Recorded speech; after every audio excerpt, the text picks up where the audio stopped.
Welcome to our weekly mini session. Each week we will deliver a bite-sized workshop on hot topics. This workshop will be live on our main Facebook page as well as our certified teachers group.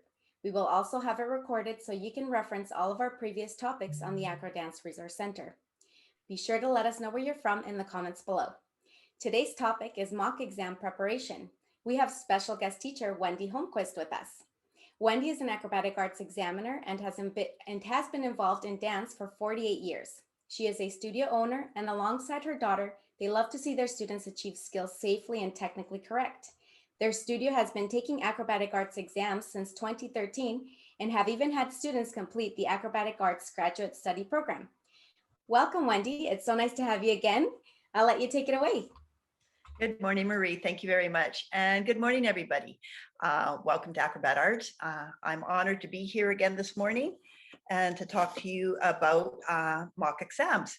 So if you're here today, then most likely you have been preparing your students for exams for several months. And you want to make sure that when they go into their exam setting, that they are comfortable, relaxed, and it comes out as a positive experience for both yourself, your students, and their parents. So doing a mock exam is the best way to make sure you have dotted all the I's and crossed all the T's in your preparation to make sure that you are fully prepared and have everything taken care of. So we're going to start right at the beginning. And now with COVID and everything, we have 3 different types of options for your exam sets. The first one is in studio, in person. Then there is Zoom from your studio. So it would be just your studio. Your students may be in your studio or they may be Zooming from home. And then there's multi-studio sets of exams where your children may be doing exams with students from all over the country. So there's different things to be thinking about for each one of those. And we're going to start just with the basic requirements of why you would want to be doing the exams and why you want to do a mock exam with your students. Exams are a formal process and need to have a level of respect and commitment to the process. And I think a lot, especially for new studios or more recreational studios that have a less formal setting, maybe not an attendance requirement or things like that, that they're not really aware of how the exam should be received.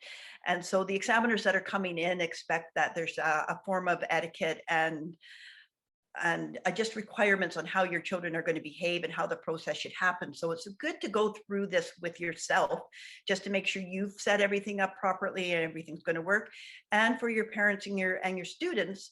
So any kinks, any questions they have, any nerves are taken out of the equation for exam day. So right away, you've already set your students up into their exam groups.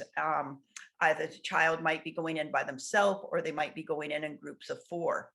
So you want to try on your mock exams to have them come in with the students they're actually going to be doing their exam with, if it's in studio. If they're logging in from home and it's just your studio again, you want to try to do your mock exam with the 4 or 1 child who's going to be doing that exam at home alone. If it's a multi-studio exam, then you're not going to have control of who they're with, but you still want to go over the same requirements on how they're going to come in, what they're going to wear, and how they're going to be prepared at home. So all these things get worked out in the mock exam environment. So we're going to just touch first base on if your studio is having in-person exams. So you're going to start by setting up your room exactly how you're going to have it on exam day. This makes the children more aware because lots of times there's extra props in the room. There might be an extra set of mats, extra chairs. You're going to remove everything from the room that could cause a distraction to your children, especially little ones. as an examiner, I've seen children run around rooms and jump on extra sets of mats at the back of a room, or play with sequins on a costume that's hanging in the corner while they're waiting. So you want to remove any possible distractions, so that their focus is on what they're supposed to be doing in the room at that day.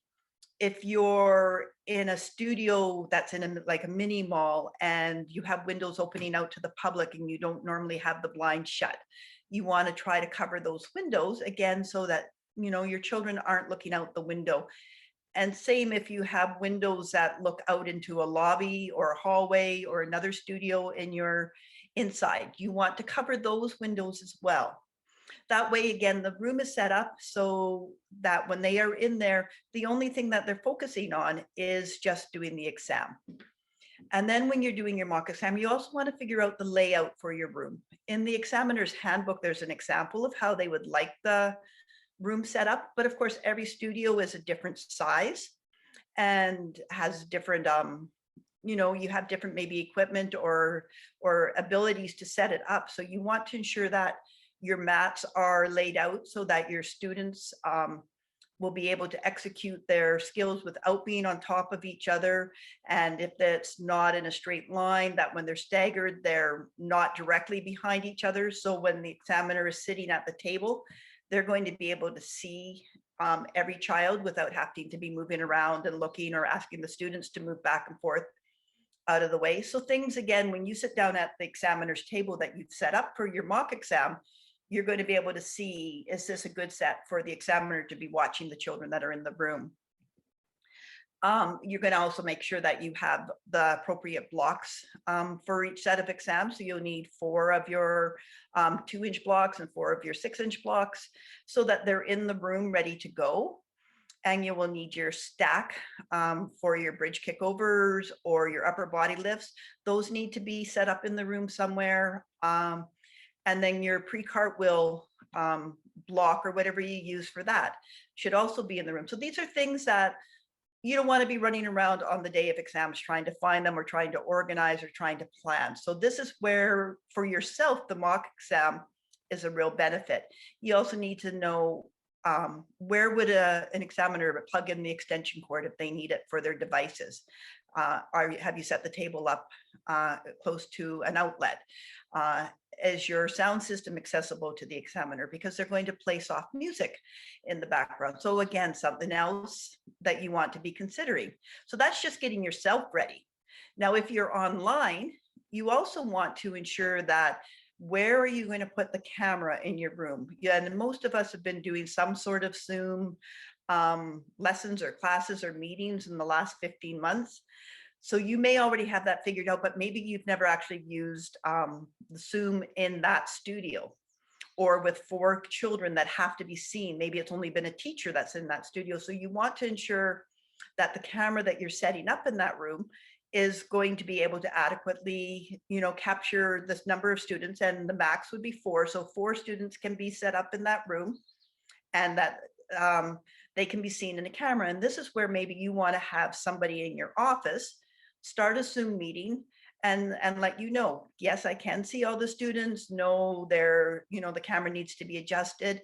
And again, this helps you be prepared on that day. So there's not a lot of stress and running around and panicking that you haven't thought about it as your camera on a stand so that it's not jittery. Nobody has to be standing there holding it. It's mounted to a wall, or, when you have to go and do the wall sits and the handstand skills against the wall, are you able to pivot the camera? Is it movable? Again, something else to think about. Go and practice that. And then again, have the person in your office watching say, yeah, that's a good angle.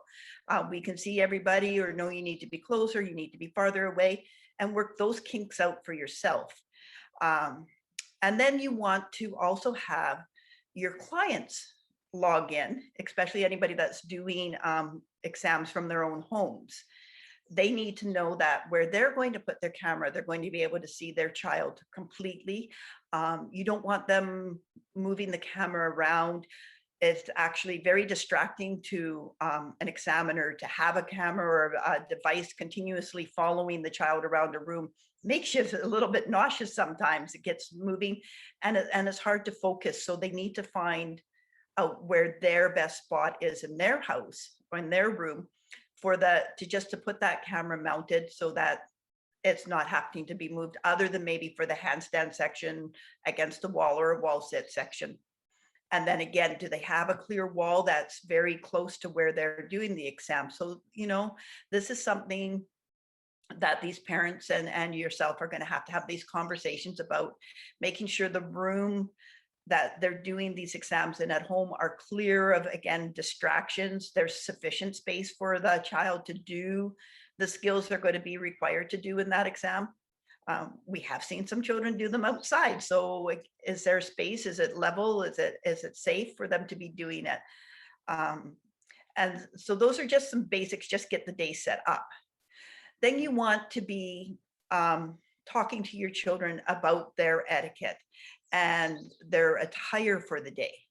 There are marks for just how they come into the room, how they stand, how they wait, and what they're wearing. And again, it's showing respect for the process.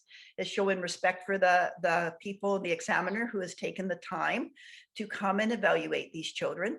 And it makes the whole process that much more rewarding and successful if everybody is treating it as a more formal, serious event. That doesn't mean they have to be stressed out or nervous about it. You don't have to be nervous about wearing a proper bodysuit and putting your hair in a bun. But if parents aren't required to do that on a regular basis, this could cause them some grief. And if children don't practice in the studio with their hair in French braids, or don't practice doing their headstands with the hair in a bun, again, the mock exam is definitely a good place for them to try this out. The bun can't be right on top of their head. If it's right on top of their head, clearly their headstand skills aren't going to happen. So where do you place that bun?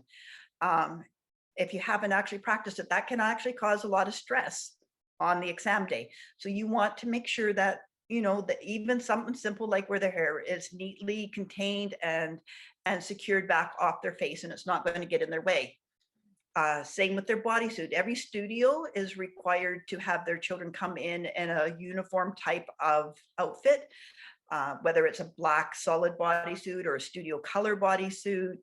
Does your studio allow shorts? The shorts need to be fitted. Tights need to be clean and fitted, and stirrup or convertibles, not convertibles, but what the heck, capris, something, so that they don't cover their feet and they're not bulky at the end because they haven't rolled them up. And there's no underwear hanging out the bottom of their bodysuits. We've seen all kinds of little things, and it's not things people again think about until they've actually practiced it. If your students wear earrings, they all should be wearing earrings, or nobody wears earrings. So it's something that, again, that you have to ensure that every parent is aware those little studs have to come out on exam day. They don't wear nail polish. Their toenails need to be clean. Again, they take the polish off their fingernails, but they don't remember to take it off their toes.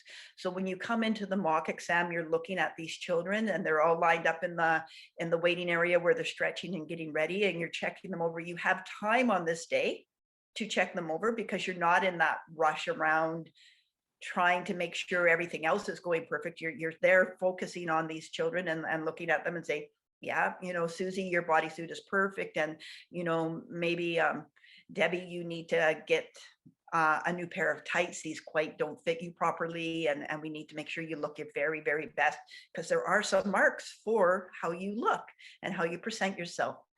So if they're aware of that, those are, 5 easy marks for every student that they should be able to get just coming and dressed properly. So, this is an example of just, where a couple little girls are coming in, they're standing nice and tall.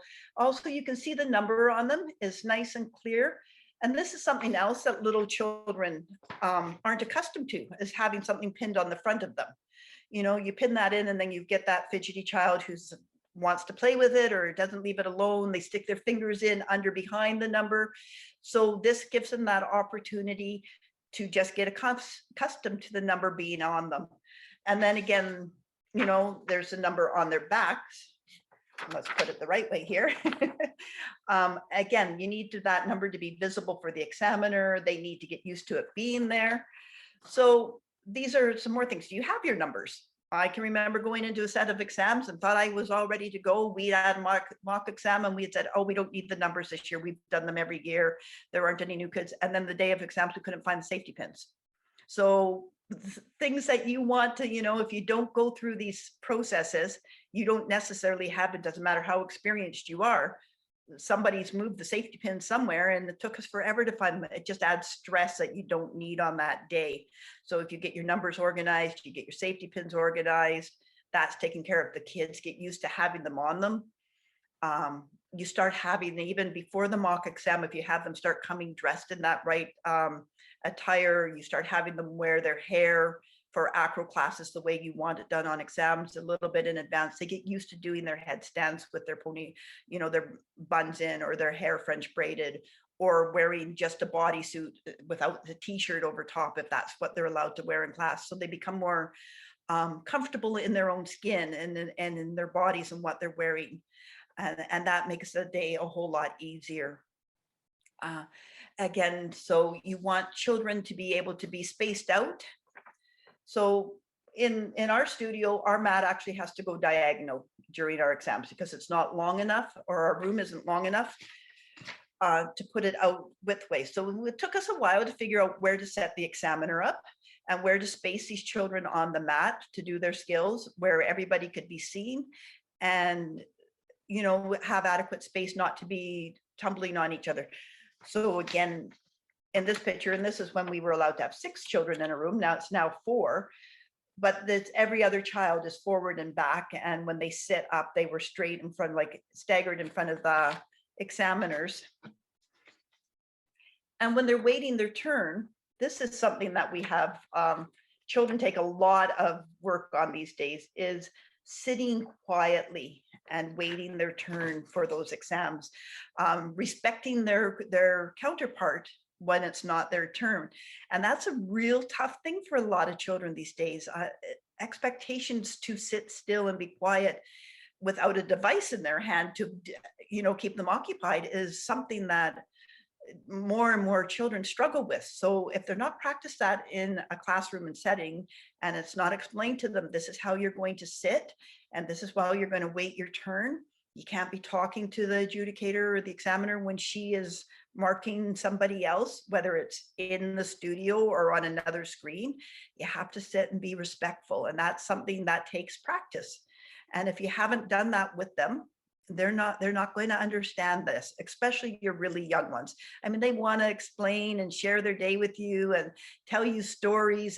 And there are some wonderful, funny stories that happen. And, we had somebody lose a tooth in the middle of exam. Well, that was just like really exciting for them. And, they're up at the examiner's table showing off their tooth and everything.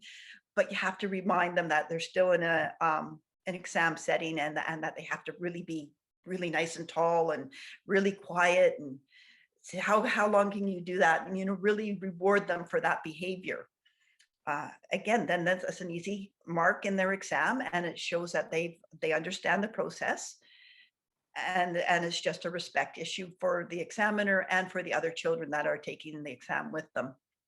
So they are all ready, they are dressed properly, you form them up, and now the examiner is ready to accept them, whether they're in studio or they're on screen, and the examiner is going to open a door, or they're going to turn on their monitor and they're going to say good morning or good afternoon.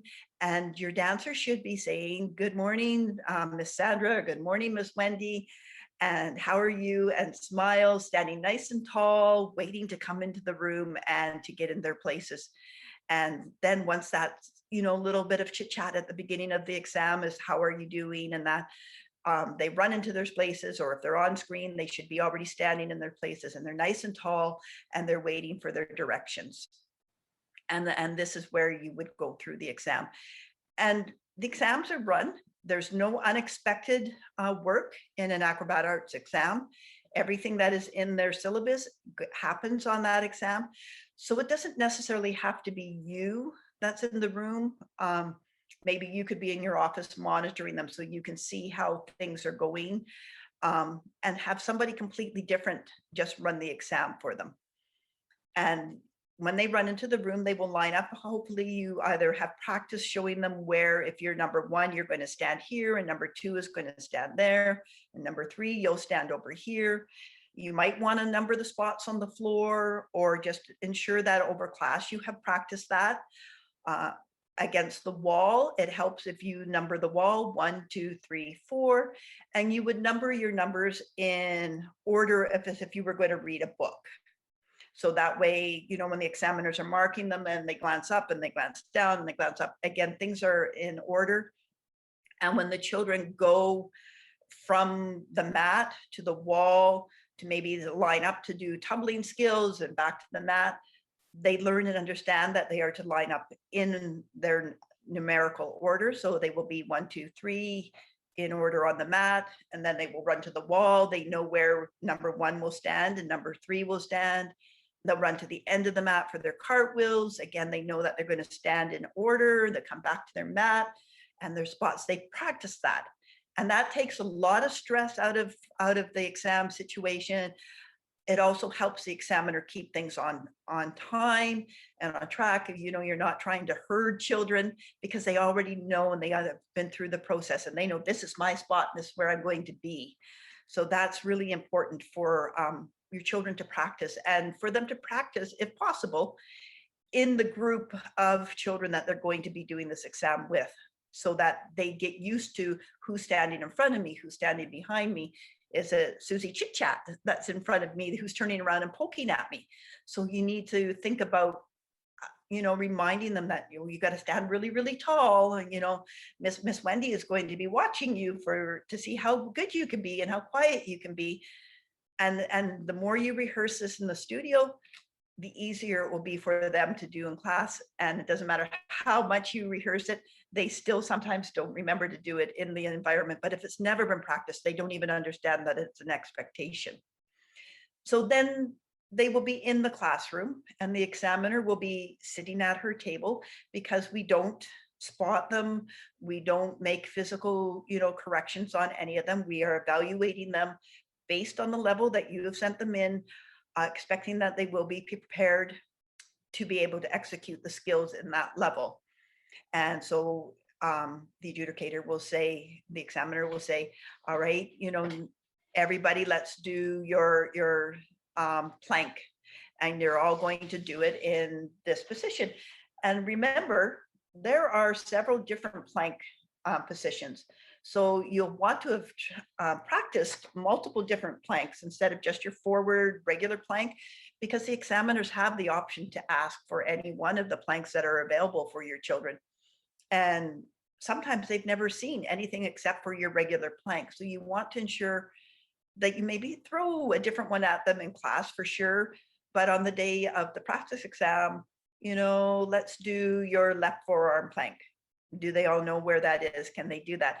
And usually they can, but there may be, you know, number 1 is like a little confused, and so they look around, and that sort of tells the examiner maybe they're a little unsure of their work, or they just maybe haven't done it. So make sure you're giving them a wide range of all the skills, you know, how they can be presented to them. And then they'll do them. If a skill is timed, again, you want them to be able to understand that they can't keep looking sideways at the examiner, you know, to see if she's watching them. They want to learn to focus straight ahead and sitting up nice and tall, presenting themselves with a smile. You know, again, they want to show that they really are enjoying the work and that they've got nice, strong posture. Their toes aren't twitching, their fingers aren't wiggling around, they aren't shimmying, because that shows the control. The more control and poise they can display, then of course, the better their mark will be for them.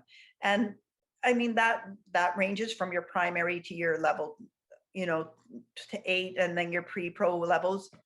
The expectation becomes more as through each level. Of course, your little ones are going to fidget, but they're very capable of sitting very tall and very smart. And the examiners are going to encourage them to sit up nice and tall and show us their very best. I mean, our whole purpose is to make this a positive experience for them. So we're going to be giving them, you know, positive cues and things like that. But if they haven't actually practiced that, again, they may not understand what's being asked or the expectations from them. So this is, again, a good time to have maybe somebody different, just run through the skills for them in order of your syllabus and say, okay, let's all see Cobra. Number one, can you show me Cobra? And do they know who number one is? Again, they're used to being called their name in class all the time, but an examiner will call them by their names or call by them their numbers. And so you want to really ensure that they know, oh, I'm number one, it's my turn, right? So again, just getting them more accustomed to the environment and what's going to be expected on that day. And when they move from the mat to the wall, back to the mat, or to line up at the end of the mat, we want them to get up and move quickly. So, okay, everybody, let's go to the wall and do your wall sits. So they should all hop up and very gracefully, or, as if you were doing your ballet exam, or, just have them practice running to the wall in order. Don't let them run like a little herd of little baby elephants. Have them, follow number 1, 2, and 3, run to the wall. Or if the examiner's asked for 2 to go to the wall and 2 to wait, the 2 that are on the floor waiting are either sitting very nice and still or standing nice and still. And the other 2 have run to the wall. They take their turn and then they switch and they run back quickly. We, again, want to really ensure that the exams stay on time. And the more they understand that they move from place to place in order and on time and quickly, that will help everybody, complete the process in a timely manner and not get children confused and maybe, have them, oh my goodness, number 2 and number 1 switch places in the middle of this. Did I mark them all correctly or not? Like, you want to really make sure that they understand that we have to mark them in order. And so if we ask number 1 to do something, number 1 is sitting in number 1 spot or standing in number 1 spot, so that we're ensuring that nowhere along the line have they been confused or mixed up. And that, that again comes with practice, especially with little ones, or, your child that maybe is a little more excited and she's 10 or 12 even, and is a chatty or fidgety child, or needs a little bit of extra energy. Going through this process and explaining it to them and having them understand that there's a reward at the end of doing all this, at the accomplishment they get for being able to be really still and really listening well and showing off their work the best is going to be rewarding to them. Let them know this is for them. It's not for anybody else, really. Of course, as a teacher, it gives you a resource for placements in competition groups, or a resource to explain to parents why their child may or may not be ready to move on to the next level, because now you have an impartial evaluation of their child. And so you want them to show off their very, very best. And again, you're not in that room on exam day. You have no idea what that child is going to do. Your best behaved student can be all of a sudden the most shy, nervous, chatty child. So the more they know what's going to expect on that day, the more they can be prepared to show off their work to the best of their ability. And then so you go through the whole process. And again, the more they understand that we're going to line up, we're going to stand quiet. And sometimes the adjudicator, the examiner, is looking down at her tablet, making notes or writing off notes to the side that she might want to be presenting to you at the end of the exam. That's not the time for them to start to chat or lean against the wall, or it's tough not to be rolling around on the mat or picking the end of their yoga block out of the way.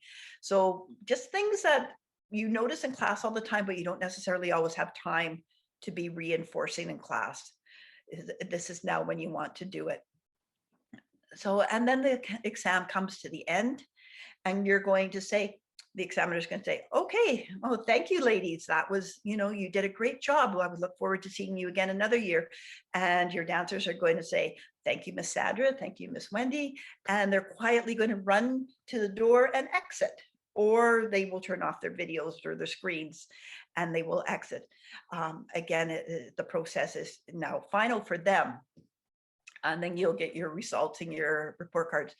What you want to do then is, once you've gone through your mock exam and hopefully you've had a chance to do it a week or two in advance, that you can go back and review any notes. If it was yourself that was in the room doing the mock exam, or your somebody else and you watched it on, the office cameras or something like that, that you can make corrections to the students on behavior, or, oh, we noticed that not everybody puts their hands up on the candle, rock and roll standing to candle, and the arms were in the wrong place on half of the kids, or you remind them where their hands are on their shins in the tuck position.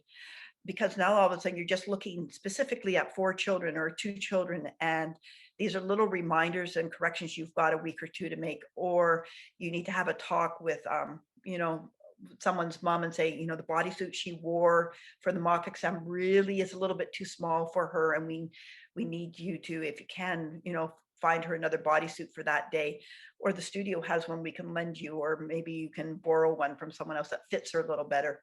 It gives you that opportunity to, again, make sure they're comfortable. Nothing's worse than a child standing there in a bodysuit they put on for the first time on the day of exams, pulling it up because they're embarrassed, or it's a little bit too tight, or they just don't wear bodysuits on a regular basis. So, it gives you a chance to have that conversation with the student and with the parent, and make sure that they're well prepared. Again, you will have had a chance to test out all your Zoom devices and whatever you're going to be using, the locations, your Wi-Fi, make sure all that's going to work for you.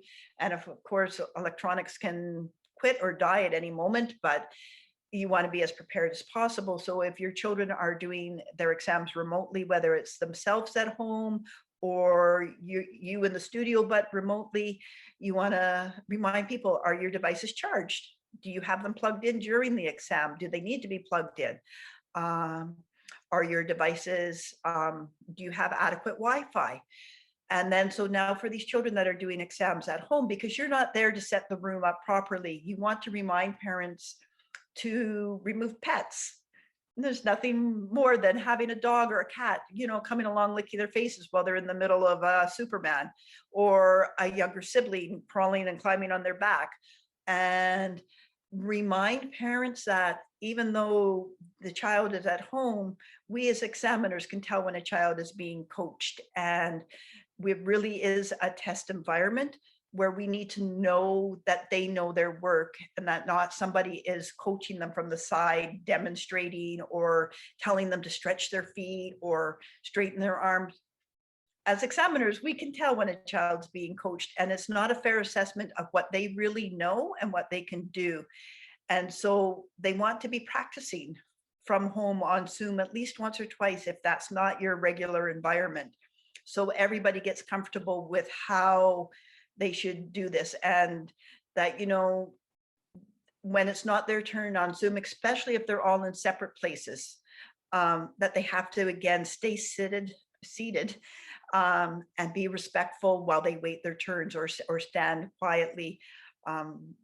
One of our examiners just had a child that just kept disappearing in between her turn, and she had to coax her back into the camera for every skill. So that takes time, and it's hard on the other children that are waiting their turn. That builds nerves up in them, and it can be frustrating for everybody.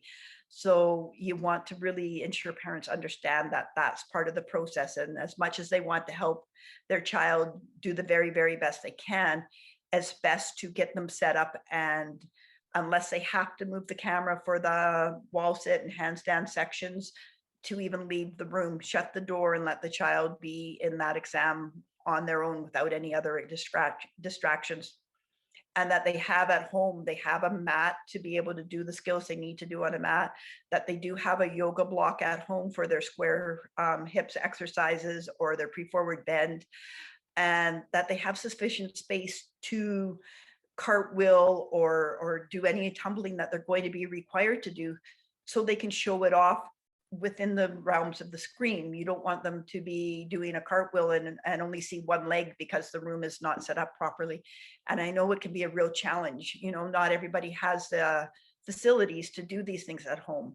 So it's something, maybe suggest to a parent, can you move that chair out of the living room for this day, just so she has a little more space. And, those are things that that takes a lot of work and a lot of coordination, and it is a challenge, especially in these environments, but very doable. And at the end of the day, the more prepared the child is and the more prepared the parents are, they know it takes a half hour to get to the studio, but you need them there a half hour beforehand to warm up and stretch, and you need them to know that they need to come dressed right.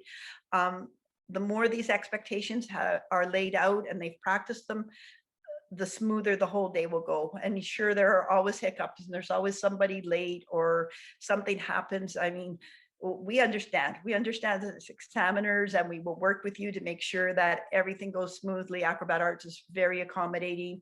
You just have to really, stay in touch, but you really want to be as prepared as possible so that this is a very rewarding, successful experience for yourself, for your students, for their parents, to encourage them to continue progressing through Acrobat Arts and their acro training, to become the best they can be. And so on that note, I hope that's giving you a few tips and hints on how to be prepared, and the purpose of a mock exam. And back to you, Marie. Thank you. Oh, thank you so much, Wendy. That was really great. Lots of useful information. So thank you for that. And we thank you, teachers, for joining us for this weekly mini. You can learn more about acrobatic arts and our programs at acrobaticarts.com. Be sure to join us next week for our session on why is shoulder and hip flexibility important for bridge work, with special guest acrobatic arts examiner and course conductor, Kate Evans. See you then, everyone.